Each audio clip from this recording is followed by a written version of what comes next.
Halo guys, kembali lagi bersama WSS Masa Bercerita. Gimana kabarnya hari ini guys? Sehat-sehat aja kan?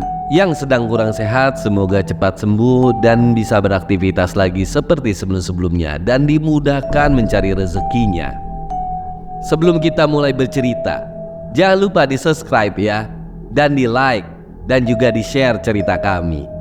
Pada tahun 2012 ada kejadian yang cukup tragis di negara India. Kejadian itu menimpa seorang wanita yang bernama Jyothi Singh. Dia adalah seorang dokter magang yang masih berusia 22 tahun. Dan dia menjadi korban kekerasan seksual brutal yang dilakukan oleh sekelompok pria di sebuah bis di Delhi. Tragedi tersebut mengungkapkan sisi gelap kehidupan di kota besar dan menyebabkan gelombang kemarahan dan protes besar-besaran di seluruh India. Jadi begini cerita lengkapnya guys. Jyothi Singh lahir pada 10 Mei 1990 di sebuah keluarga kelas menengah ke bawah di Delhi, India. Sebagai anak tertua dari 3 bersaudara, Jyothi adalah harapan besar bagi keluarganya. Orang tuanya berasal dari sebuah desa kecil di distrik Balia, Uttar Pradesh. Asha Devi, yaitu ibunya Jyothi, adalah seorang ibu rumah tangga. Dan Bajinder Singh, yaitu ayahnya yang bekerja dengan 2 shift atau 2 pekerjaan untuk menghidupi keluarganya, dan dia memiliki tekad untuk menyekolahkan anak-anaknya di sekolah yang bagus. Mereka sebagai orang tua selalu melakukan segala cara untuk memastikan Jyothi dan saudara-saudaranya mendapatkan pendidikan yang lebih baik daripada mereka, dengan harapan mereka bisa hidup lebih baik daripada generasi sebelumnya. Jyothi Singh akhirnya lulus dalam bidang fisioterapi dari SAI, Institute of Paramedical and Allied Science. Lalu dia melamar untuk posisi magang di Rumah Sakit St. Stephen di Delhi. Dan untuk membantu biaya kuliahnya, ia juga bekerja di sebuah call center atau pusat panggilan di IBM pada malam harinya. Pada malam 16 Desember 2012, Jyothi Singh dan temannya yaitu Awindra Pratap Pandey, yang seorang insinyur perangkat lunak di Gorakhpur, Uttar Pradesh. Mereka pun memutuskan untuk menonton film Life of Pi di PVR Select City Walk, yaitu sebuah bioskop di Delhi. Setelah filmnya selesai, mereka pun naik bis pada pukul 21:30 malam dari daerah Munirka dengan tujuan Dwarka. Pada saat itu penumpang bis hanya ada 6 orang, termasuk seorang supir. Salah satu pria yang diidentifikasi sebagai anak di bawah umur telah memanggil para penumpang dan mengatakan bahwa bis akan menuju tujuan mereka. Mereka pun mengambil masing-masing 10 rupiah sebagai ongkos dari Jyothi dan Awindra. Tetapi Awindra menjadi curiga ketika bis tersebut menyimpang dari rute normalnya dan pintunya juga ditutup semua. Ketika dia keberatan, sekelompok 6 orang yang sudah berada di dalam bis, termasuk supir, malah mengejek pasangan tersebut dan malah menanyakan apa yang mereka lakukan sendirian pada jam selarut ini. Selama perdebatan tersebut, perkelahian pun terjadi antara Awindra dan kelompok pria yang berada di dalam bis tersebut. Dia dipukuli, lalu disumpal dan dibuat pingsan dengan pukulan dari sebuah batang besi. Kelompok tersebut kemudian menyeret Jyothi ke bagian belakang, lalu memukulinya dengan tongkat. Dan mereka memperkaosnya secara digilir oleh 6 orang dalam keadaan bis tetap berjalan. Dalam tindakan yang sangat sadis, mereka juga merusak organ dalam Jyothi dengan memasukkan benda tajam yang menyebabkan kerusakan yang parah pada ususnya.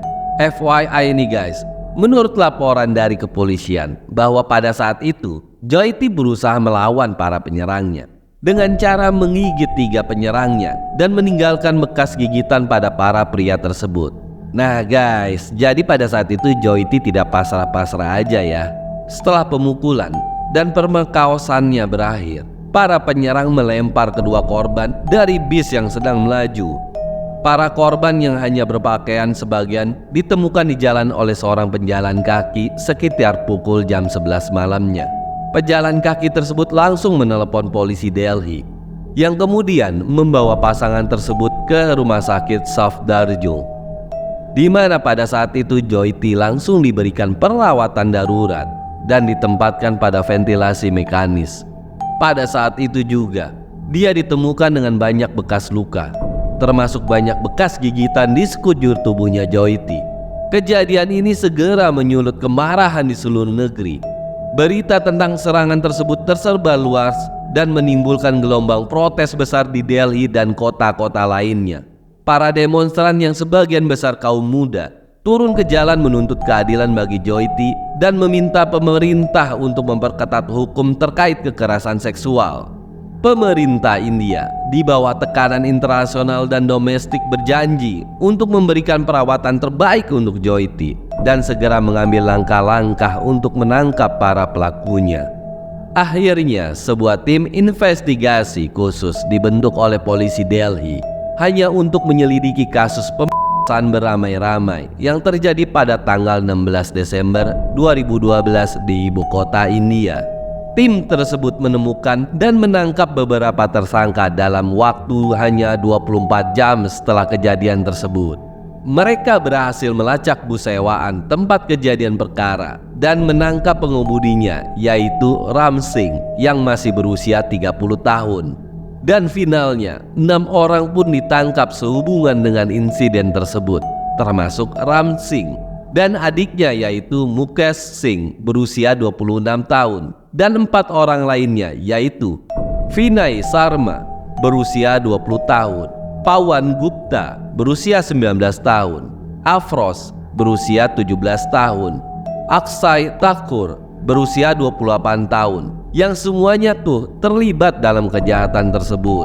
Pada 19 Desember 2012, Joyiti akhirnya menjalani operasi kelima yang mengangkat sebagian besar usus yang tersisa. Para dokter melaporkan bahwa ia berada dalam kondisi stabil tetapi kritis. Dan pada tanggal 21 Desembernya, pemerintah menunjuk sebuah komite dokter untuk memastikan bahwa ia menerima perawatan medis terbaik. Pada tanggal 25 Desember, ia masih diintubasi dengan bantuan alat bantu dan masih dalam kondisi kritis juga. Pada tanggal 26 Desember, sebuah rapat kabinet yang dipimpin oleh Perdana Menteri Manmohan Singh, mereka mengambil keputusan untuk menambahkan Joyiti ke rumah sakit Mount Elizabeth di Singapura untuk perawatan lebih lanjut. Karena Mount Elizabeth adalah sebuah rumah sakit khusus transplantasi multi organ, jadi peralatan rumah sakitnya lebih komplit daripada India. Beberapa dokter mengkritik keputusan tersebut sebagai keputusan politis. Mereka mempertanyakan, emang perlu memindahkan seorang pasien unit perawatan intensif atau ICU untuk transplantasi organ yang tidak dijadwalkan selama berminggu-minggu atau bahkan berbulan-bulan? Pada saat itu, sumber-sumber pemerintah mengindikasikan bahwa Ketua Menteri Delhi, Sheila Dixit, secara pribadi berada di balik keputusan tersebut. Padahal, beberapa jam sebelumnya, Menteri Uni P. Chidambaran telah menyatakan bahwa Joyiti tidak dalam kondisi yang baik untuk dipindahkan. Selama penerbangan 6 jam dengan ambulans udara ke Singapura pada tanggal 27 Desember, Joyiti tiba-tiba mengalami serangan jantung. Para dokter dalam penerbangan tersebut membuat jalur arteri untuk menstabilkannya, tetapi ia tidak memiliki denyut nadi dan tekanan darah selama hampir 3 menit. Dan setelah itu, dia tidak pernah sadarkan diri di Singapura. Pada tanggal 28 Desembernya, pada pukul 11 pagi, kondisi Joyiti semakin kritis. Kepala Eksekutif Rumah Sakit Mount Elizabeth mengatakan bahwa korban menderita kerusakan otak dan infeksi perut. Walau dia sedang berjuang untuk hidupnya, tetapi kondisinya terus memburuk. Pada tanggal 29 Desembernya, akhirnya Joyiti meninggal pada pukul 4:45 di pagi hari waktu standar Singapura. Jenazahnya dikremasi pada tanggal 30 Desember di Delhi dengan penjagaan ketat dari polisi. Partai Bharatiya Janata, yaitu partai oposisi utama di negara tersebut, pada saat itu mengkritik tingkat keamanannya yang tinggi dengan menyatakan bahwa hal tersebut mengingatkannya pada era darurat. di mana kebebasan sipil ditangguhkan, dan salah satu saudara laki-laki Joyti juga berkomentar bahwa keputusan untuk menerbangkannya ke Singapura sudah sangat terlambat dan mereka telah menaruh harapan yang besar terhadap kesembuhannya sebelum kematiannya tiba. Setelah kematian Joyti Singh pada 29 Desember 2012, masyarakat di Bangalore melakukan protes di luar balai kota pada 30 Desembernya, dan protes juga terjadi di seluruh India, termasuk Kolkata, Chennai, Hyderabad, Kochi, Mumbai, Bhubaneswar, dan kota-kota lainnya. Banyak dari pelayat membawa lilin dan mengenakan gaun hitam, dan beberapa orang menempelkan kain hitam ke mulut mereka sebagai aksi demonstrasi. Keesokan harinya, sejumlah besar orang melakukan protes di dekat Jantar Mantar, New Delhi. Terjadi bentrokan kecil antara beberapa kelompok pengunjuk rasa dan polisi. Polisi kemudian mengusir beberapa pengunjuk rasa dari daerah tersebut. Sekelompok pengunjuk rasa juga melakukan aksi mogok makan selama 1 hari di Jantar Mantar. Semua jalan menuju gerbang India ditutup oleh polisi, dan area tempat para pengunjuk rasa berkumpul selama seminggu sebelumnya dilarang untuk umum.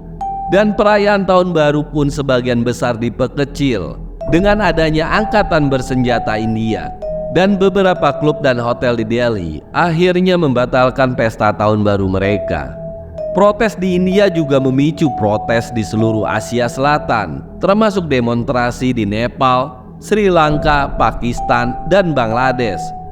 Di Paris, Perancis, di sana masyarakat berpartisipasi dalam unjuk rasa menuju kedutaan India dan menyerahkan petisi yang meminta tindakan untuk membuat India lebih aman bagi perempuan.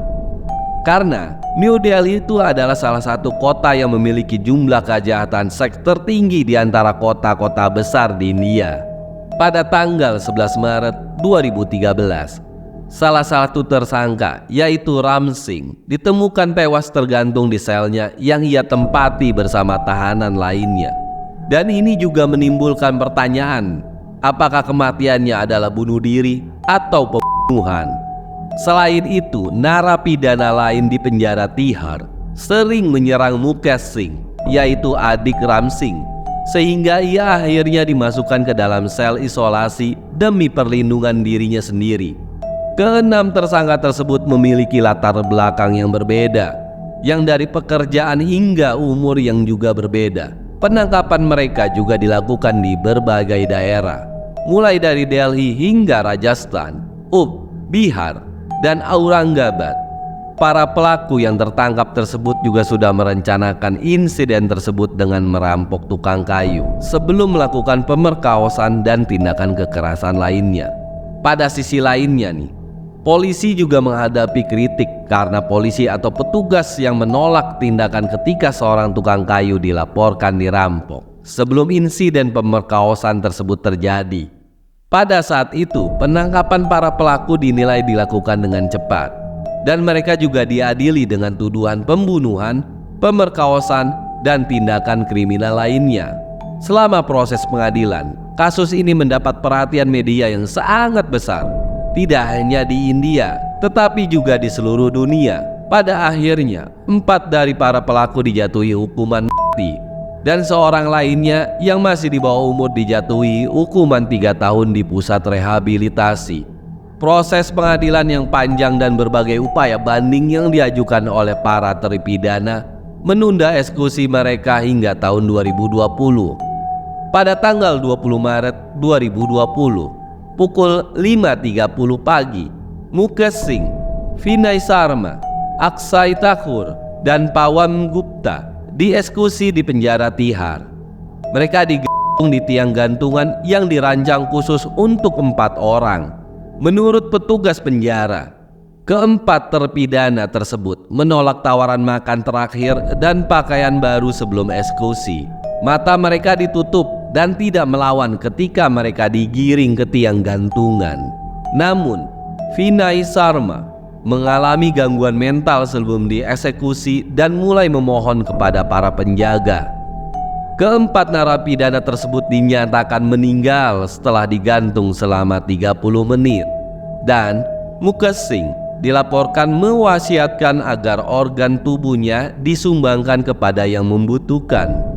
Oke guys, itulah akhir cerita tragis dari seorang wanita yang bernama Jyothi Singh. Cukup tragis ya guys ceritanya. Untuk cerita ini saya tidak bisa berkomen apa-apa. Bagi kalian ingin komen, coba ketik di kolom komentar ya. Semoga cerita ini bisa jadi pembelajaran bagi kita semua, agar bisa menjadi lebih baik dari sebelum-sebelumnya. Terima kasih bagi yang sudah menonton dan mendengarkan cerita dari kami.